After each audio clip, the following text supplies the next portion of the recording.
Hi, I'm Dave Polson. I work at a Center for Environmental Journalism at Michigan State University, where I teach all kinds of people how to better explain science and research. Now, today I'm just going to demonstrate a few storytelling techniques by telling you a research story.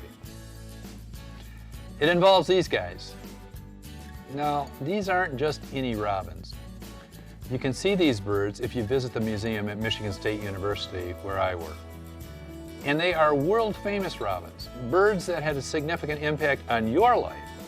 And I'll tell you how in just a minute. They were birds collected by this guy.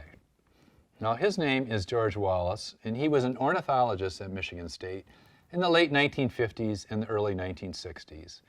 Wallace's students found birds like this dead or dying along the university sidewalks and under trees as they walked to class. So they brought him into him. But Wallace didn't have an answer. He was puzzled. So he began to do some research. His first idea was that the birds suffered from some kind of neurological disease, because they were often found in convulsions. His hypothesis proved to be incorrect. So Wallace made one of those great leaps in science. He began to wonder if the death of these birds were linked to the campus-wide death of another organism, the elm trees. They were described as giant green fireworks erupting from the ground. Elm trees then were dying across the nation, not just at Michigan State. Their death was caused by a fungus carried by the Dutch elm beetle. And nationwide, people tried to save the trees with massive doses of the insecticide DDT. Former students recall planes that dropped DDT as they flew over the campus. As students walked across campus, they crunched clay pellets containing the insecticide underfoot. Now, the problem with the DDT connection is that the birds did not appear to suffer in the same way from direct exposure to the insecticide.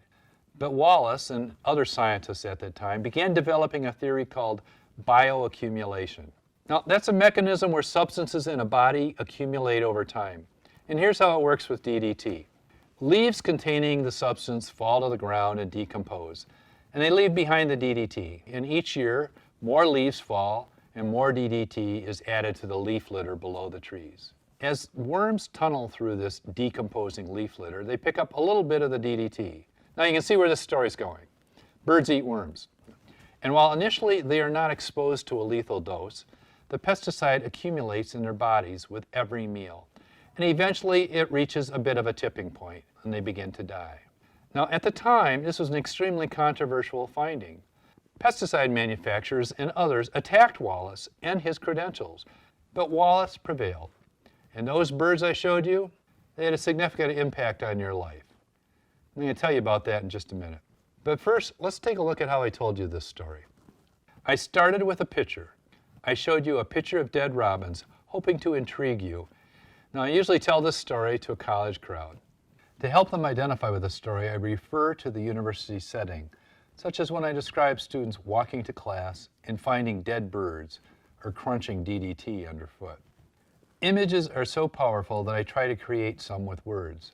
This is evident when I describe elm trees as giant green fireworks erupting from the ground. The use of metaphor, analogy, and simile are powerful tools. There's not much conflict here, but I did hint at the controversy that Wallace's research generated. And then there's that cliffhanger. At the very beginning of the story, I told you that these birds had a significant impact on your life, and I reminded you of that cliffhanger a couple of times. Every story should have a simple goal, and my primary goal with this story was to demonstrate some storytelling tools.